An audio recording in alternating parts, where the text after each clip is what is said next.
You're listening to Give God 90, where we're not afraid of the tough biblical questions, because we will dig through the language, the culture, and the history to find the truth revealed in the words of our Creator. I wanna see the light. Well, hello, everyone. Thank you for letting us spend some time with you. I am being sort of monitored and supervised, although Myra is in taking care of some other things. We've had some folks here working this week, and they were supposed to be finished. You know how that goes, right? Things run late, and other things happen. So she is dealing with that. And it was getting later, and I said, well, I've got to get this done, so I'll just go, take care of the podcast. If you haven't been to GiveGod90.com lately, you may want to check that out. Author Jerry Mitchell's where the books are sold. If you like the things you hear, I would appreciate you taking, like half a second, hitting those share buttons, like buttons, and all those good things. Doesn't cost you anything. That part's absolutely free. It just helps us reach more people, just probably like we reached you. I'm going to look at something today. We're going to keep looking at some history, but from a different point of view, I guess is a better way to say it. And regular listeners know, they've heard me say this often, that real science must be observable and repeatable. Okay? But how are we supposed to observe history? That's kind of tricky, right? Well, historians use many ways to look into our past. We use archaeology because it reveals long buried relics of the past, those little pieces of pottery and those kind of things. And when these things are recovered, that usually in small pieces, and somebody has to very painstakingly put all these things back together, and it offers us a glimpse of what might have been used by an ancient culture. We don't know exactly how they may have used it. We just know that they made it for some reason, and so they probably had a need for it and used it. Historical linguists. Boy, there's a mouthful, right? It's historical linguists. They study old writings, and, some of these writings are found on clay tablets, some chiseled into rock. Others are found in, those tiny silver scrolls that, we know so much about now. But most of them, sadly, are fragments of papyrus, or they were written on some other type of media, and they're usually in pieces by the time they are discovered and looked at, studied, and figured out what they say. And then there's the historical journalist. These are the more recent historians. And they spend countless hours. They search out the oldest living seniors in our cultures and in our civilizations, and they record interviews. And they have them tell stories that they heard as children from people who were old when they were very young. Right? So we get history from a lot of different sources. But there's something really strange about history. It doesn't need to be old to be history. Something I learned in school that,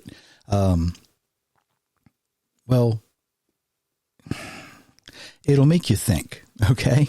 And when my teacher said this, it was like, wait a second. Yeah, I guess he's right. the simple fact is, before I can finish this sentence, it will be history. Right?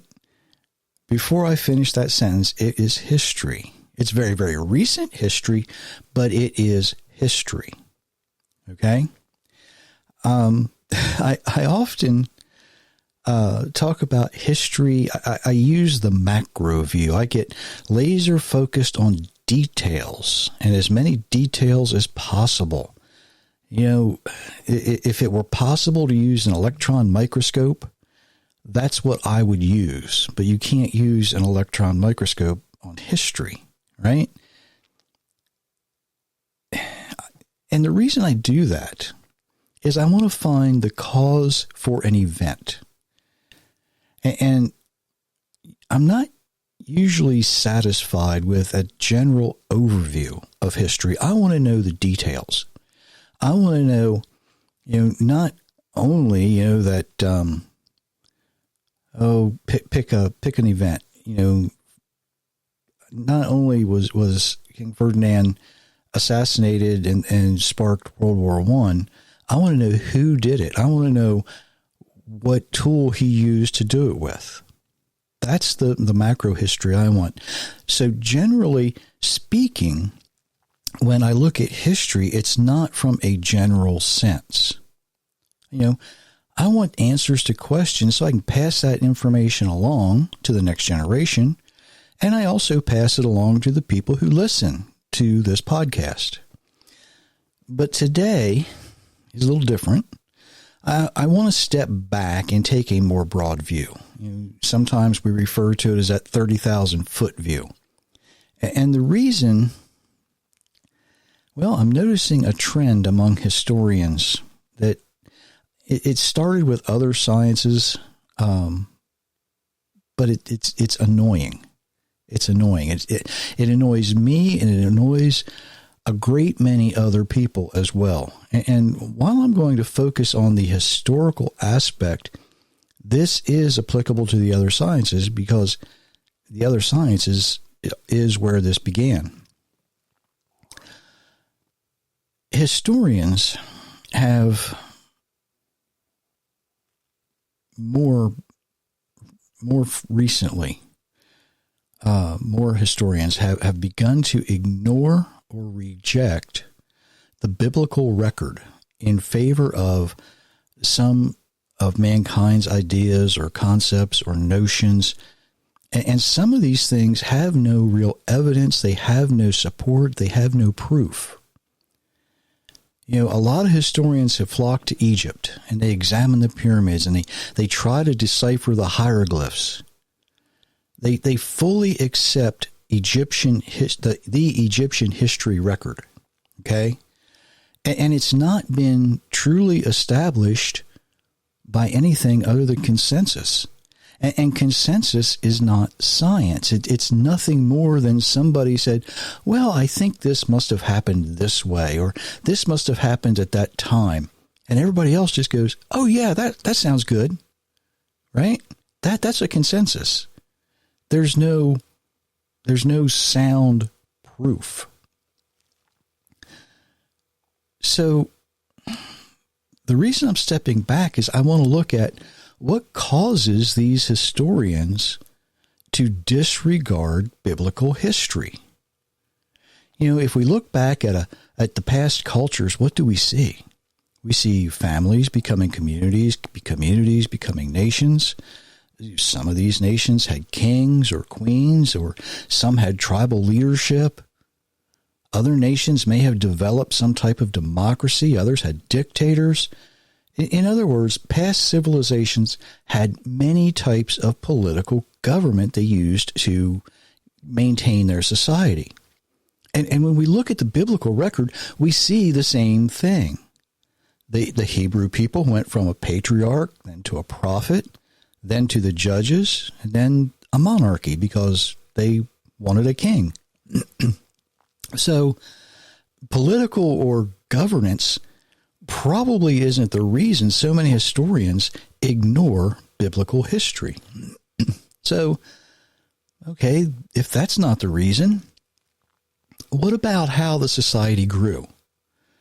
Well, when we look at the Persians, for instance, we know they grew the nation through warfare like many other ancient cultures. Some cultures grew through trade. Others grew through the wealth of their resources where they settled. Some cultures were more agricultural based, and some, like the Phoenicians, were seagoing. And again, the biblical record is that the Hebrew people were just like everybody around them at the time. They went to war. They were agricultural. They settled in a very rich land, so they had plenty of resources. And they were fishermen as well. So societal growth really can't be the reason that history gets rejected by academia. Now, I know everybody's probably waiting for me to get to this part, right? What about religion? Well, we know that many of the cultures other than the Hebrews were polytheistic. They worshipped many, many gods. Egypt, for instance, had at least 10. The Persians had many gods. The Phoenicians had many gods, although Dagon was their main god, the fish god. The Amorites had many gods. Some of these cultures sacrificed children or virgins to their gods.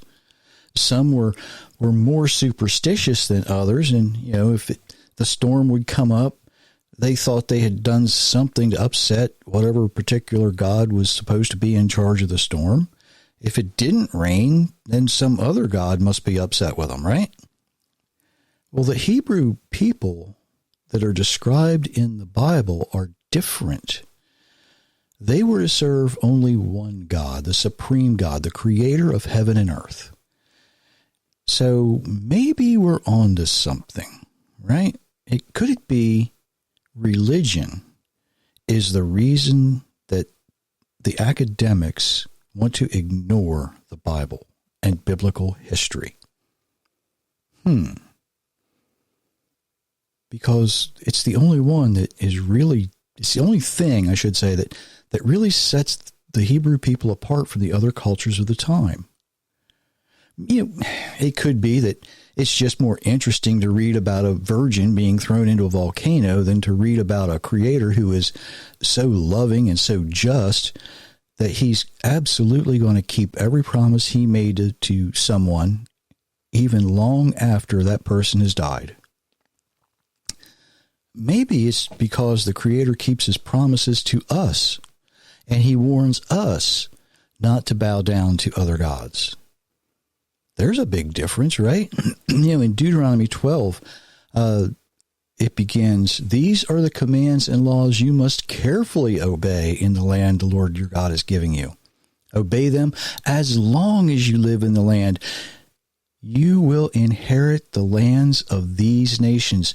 You must completely destroy all the places where they serve their gods.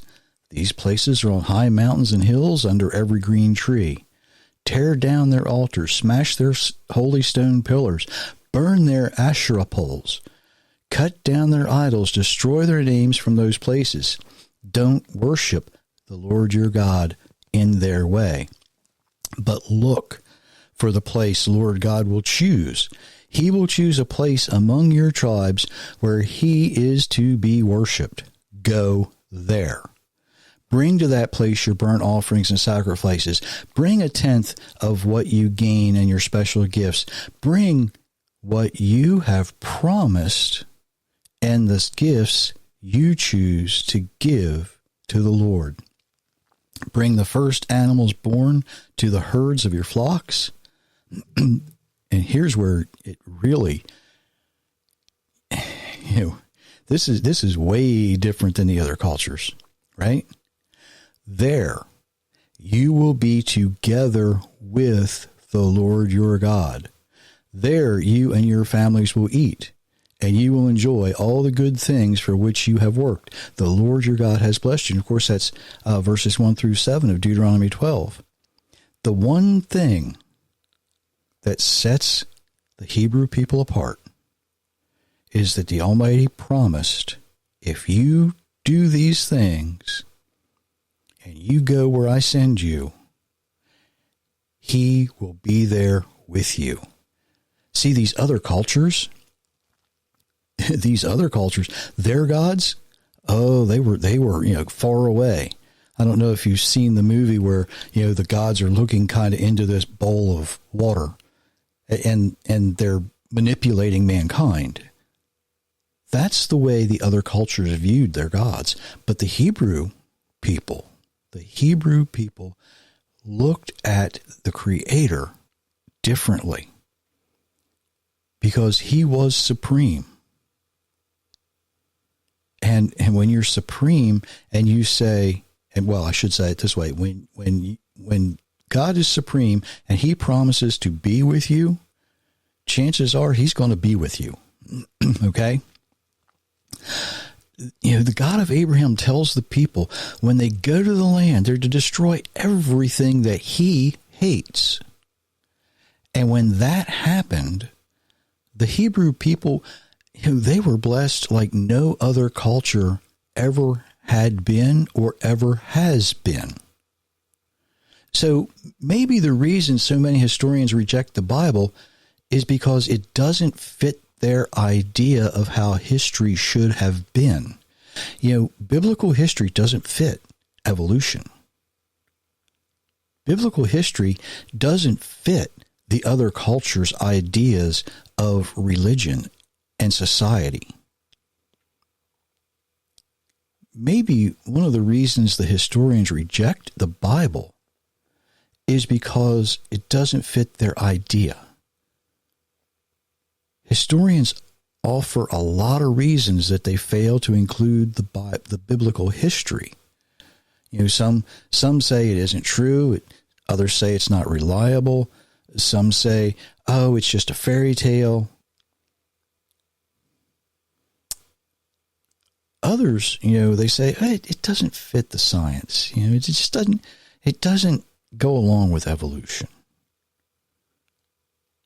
Well, think about this. If evolution were actually true, chances are we would not have a record of biblical history, or a biblical record of history is probably a better way to say that. I think, and this is just my opinion, I think one very important reason so many scholars, so many academics leave biblical history out of their resources that they draw from is fear. They're afraid of the other academics. They're afraid they're going to be ridiculed and persecuted if they include it. They're afraid that using the biblical history might mean they lose their position wherever they are. But chances are the really big thing that frightens them is they're afraid they will find out that the Bible is true.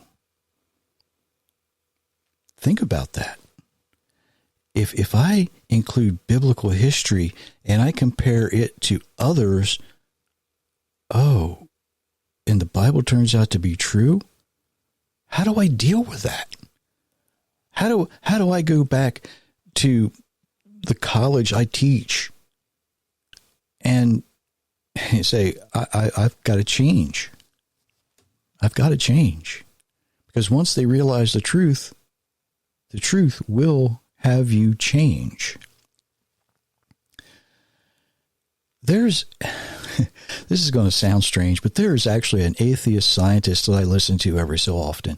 And it's not because this person is an atheist, but because they do a really good job at pointing out when other scientists miss critical information.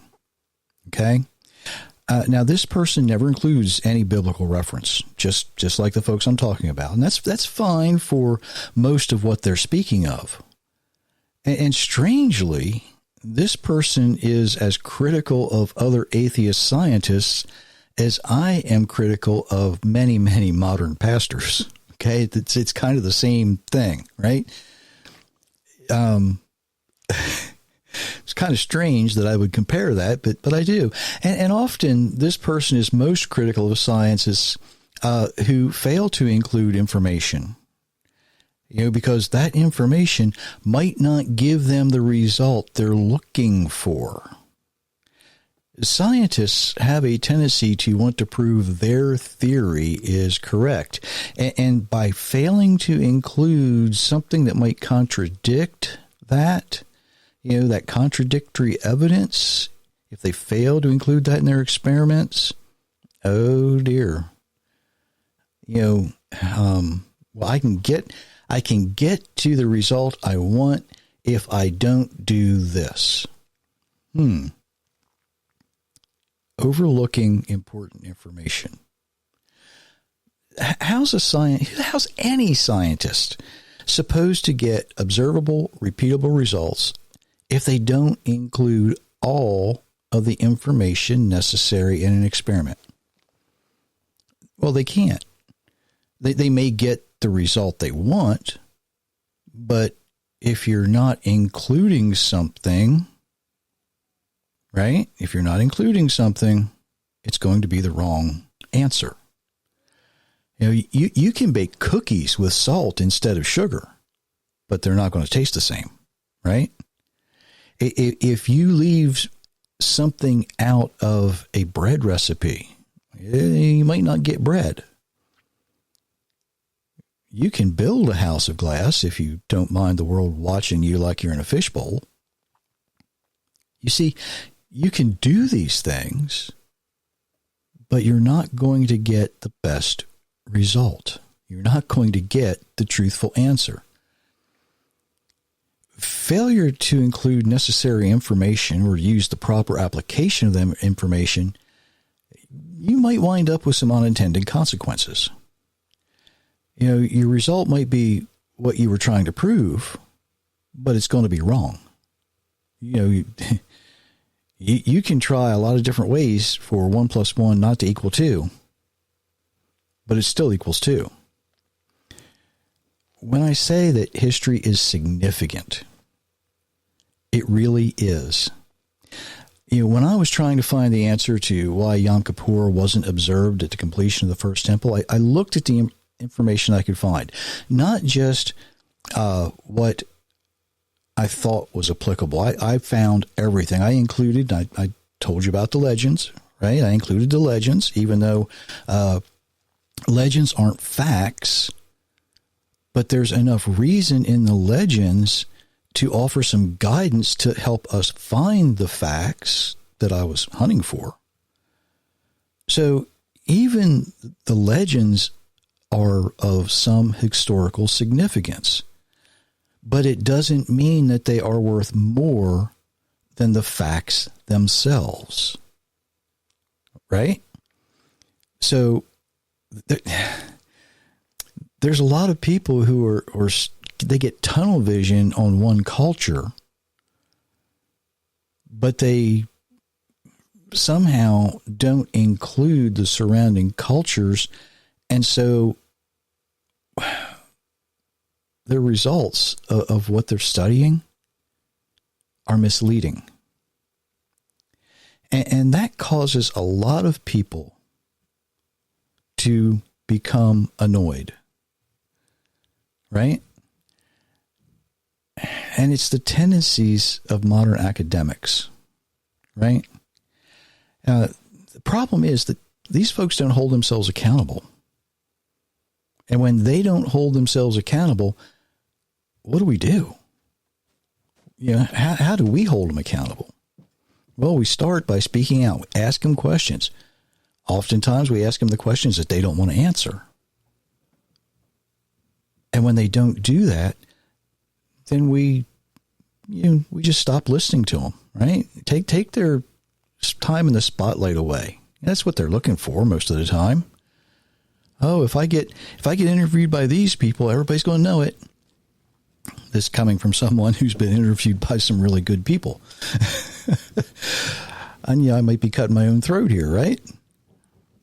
But if we don't buy their books, if we don't go to their lectures, if we just don't give them the time, well then, guess what?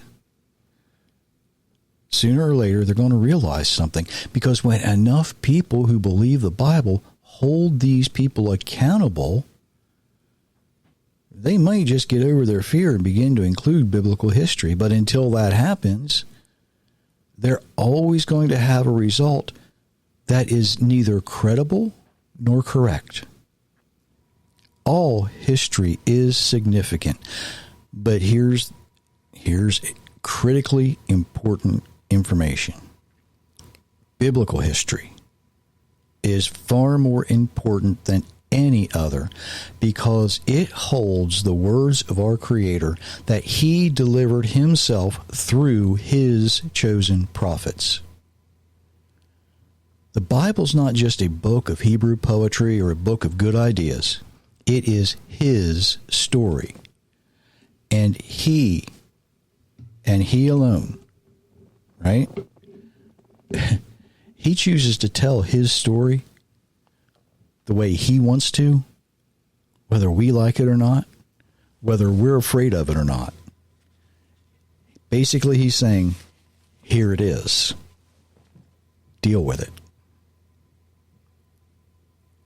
The world of academia has got to understand there are people who want to learn the truth. They want to hear the facts.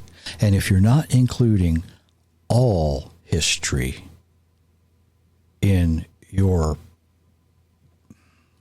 research, then you have no truth.